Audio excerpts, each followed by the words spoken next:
Hey YouTubers, welcome to the Cyber Overwatch channel. I am Pragmatic1.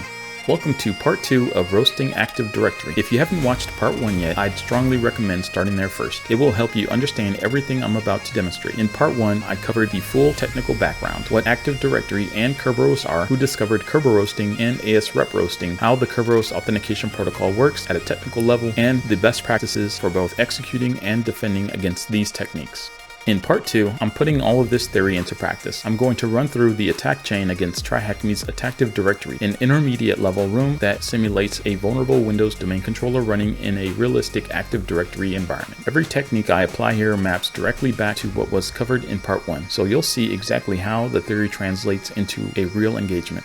This is a full attack lifecycle demonstration from initial reconnaissance all the way through domain compromise. Here's exactly what I'll be walking through. Active reconnaissance. Full port nmap scan against the Windows domain controller, analyzing the DC port profile, Kerberos, LDAP, SMB, WRM, enumeration, domain information extraction with enum for Linux, valid username enumeration using Kerberos against the Kerberos service, exploitation, ASREPRoasting using npackets get MP users with 0 domain credentials, offline hash cracking with hashcat mode 18200 against the RockU password list, post-exploitation, SMB share enumeration and lateral movement via discovered credentials, base64 credential decoding and credential pivot to the backup account, domain compromise, DC sync attack using secret dumping all domain NTLM hashes, pass the hash authentication via evil WRM as domain administrator. All 3 flags captured, full domain compromise. If you find this content informative and you are interested in cybersecurity, please like, comment, share, and subscribe to the Cyber Overwatch channel. Also, for more free content, please regularly check back on www.cyberoverwatch.com. Before I start the demonstration, let me map the specific techniques I'll be executing to the MITRE attack framework. You'll notice this maps directly to what I covered in part 1. Now I'll execute it in practice. T1595.002 Active Scanning. Nmap full port scan fingerprints the target as a Windows domain controller. Kerberos port 88, LDAP 389, SMB 445, WinRM 5985 all confirmed.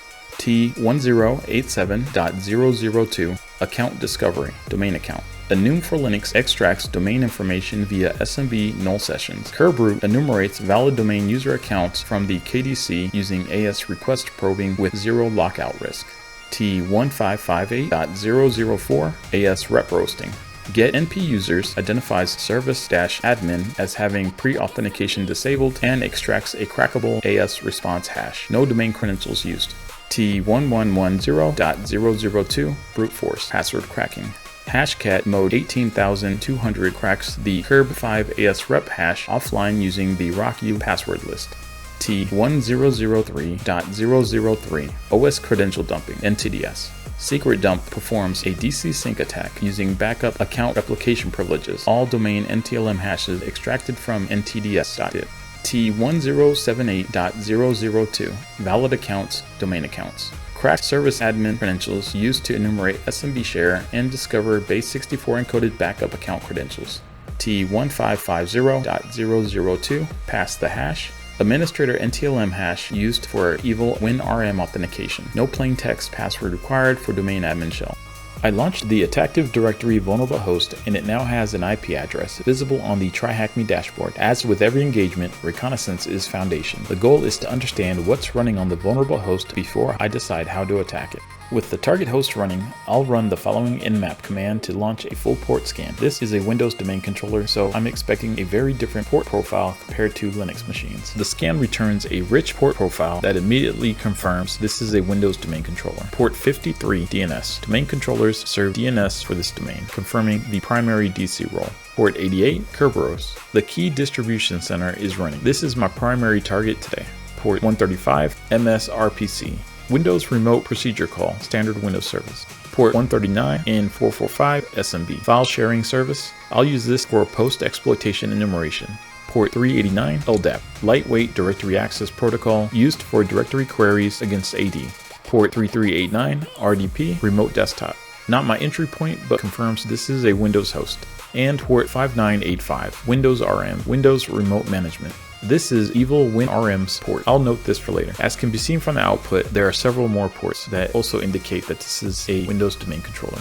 Now that I have performed a full port scan against the target host and confirmed it is a Windows domain controller, my next step is enumerating against Active Directory itself. I'll use enum for Linux. This tool extracts domain information, usernames, group memberships, shares, and OS details via SMB null sessions and NetBIOS queries. I'll run the following enum for Linux command shown in the CLI. The output gives me the domain name spookysec.local along with some information about the domain structure, such as services listening, what SMB version is supported, and the FQDN of the target host, among other things. With this information reviewed, I'll move on to Active Kerberos enumeration.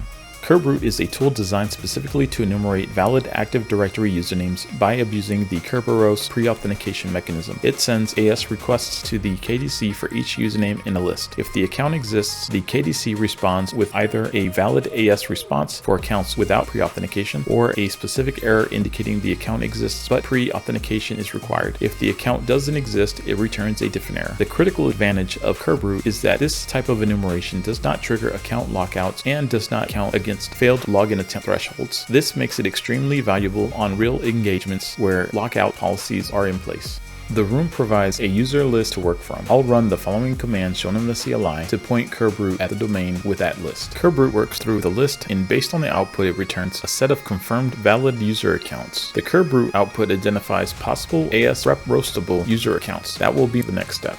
With confirmed valid usernames from the Kerberoot output, I save them to a text file called detected users. Now I'll execute the ASREPRoasting attack, and this should tell me if any of the AD accounts have the do not require Kerberos pre-authentication flag enabled. I'll run the following command shown in the CLI using npackets get np users. The script runs through the user list and the KDC responds with an encrypted ASREP hash for the SVC-admin account, confirming it has pre-authentication disabled. The hash begins with $KRB5 ASREP $23$, which identifies it as a Kerberos 5 ASREP type 23 hash. This is the format Hashcat uses in mode 18200. Let's save the hash to a file and crack it. I saved the ASREPRoasting hash to a file named hash.txt running the following echo command shown in the CLI. Based on the output, it appears that Hashcat cracked the hash. The plain text password for the SVC-admin account is returned. With a valid username and cracked password for SVC-admin, I now have authenticated domain user access. Let's see what this account can reach. With valid credentials, let me enumerate available SMB shares on the domain controller. I'll run the following SMB client command shown in the CLI. The SVC-admin account may have access to shares that contain useful information. Based on the output of SMB client, it appears I am able to access some shares. The share listing reveals a backup share that stands out as non-standard. I'll run the following SMB client command shown in the CLI to connect to it and see what's inside. I ran the dir command shown in the CLI, and looking at the output, I can see a backup credentials text file. I will run the following SMB client command shown in the CLI to download the file to my system for analysis.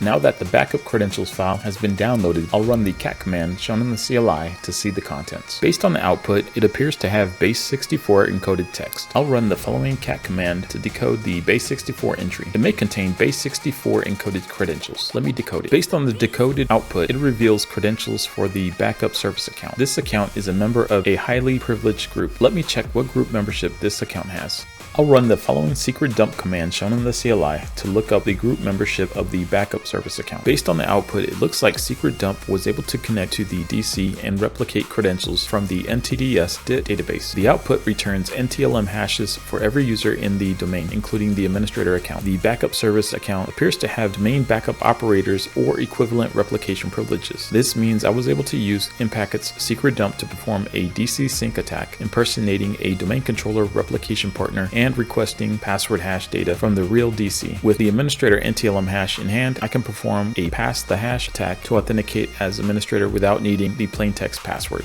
DC Sync abuses the legitimate domain controller replication mechanism. Domain controllers replicate changes to each other using the MSDRSR Directory Replication Service Remote Protocol. An account with the appropriate replication permissions can request any user's password hash from any DC by simulating this process. I'll run the following evilwinrm command shown in the CLI so I can authenticate using the administrator's NTLM hash directly without cracking it.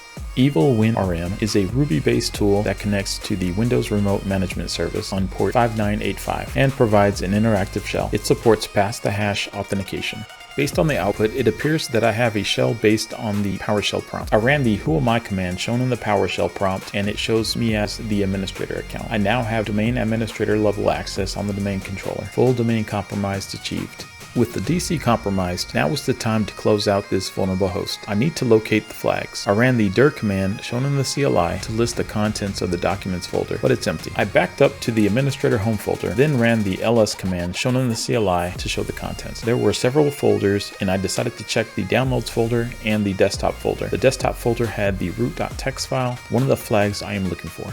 With the root.txt file located, I ran the type command shown in the PowerShell prompt to view the contents. The output shows the root flag. I ran the cd command to change directories to the users folder in order to see what accounts were present. The output shows 5 user accounts excluding public. Back in the users folder, I changed directories to the aspooks folder and checked the desktop folder, but it's empty. I then changed directories to the backup user and checked the desktop folder, where I discovered the privs.txt file. I ran the type command to view the contents. I captured a second flag. Again, I navigated to the users folder, then changed directories to the svc-admin account, where then I checked the desktop folder. In that folder, I found the user.txt file. I ran the type command on the user.txt file to view the contents, and with that, I captured all 3 flags. The Attacktive Directory host is now fully compromised.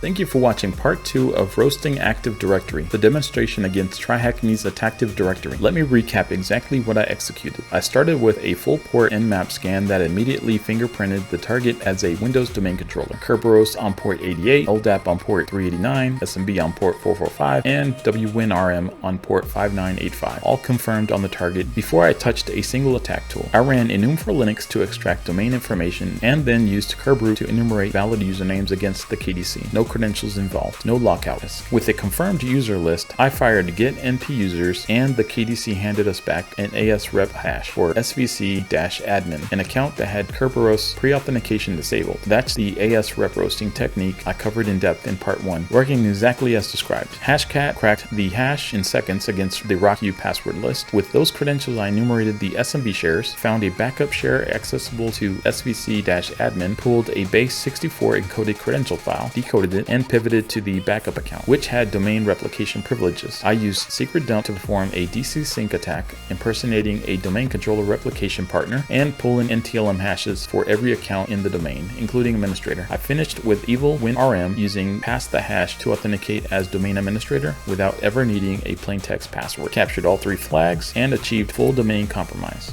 What I want you to take away from this 2-part series is how tightly theory and practice are connected. Everything I did in this vulnerable host was explained in part 1 before I ever touched the keyboard. The ASREPRoasting technique, the Kerberos pre-authentication flaw, the DC sync abuse, and the pass the hash pivot. None of these methods required me to exploit a software vulnerability. I used Active Directory's own authentication infrastructure against itself with tools that any domain user account can run. That is what makes these techniques so dangerous in the real world, and so important to understand from both sides of the fence. If you are a defender watching this, the controls are simple. GMSAs, enforced pre-authentication, monitor event IDs 4768 and 4769, and deploy honeypot accounts. If you are a pen tester, this is a standard Active Directory playbook.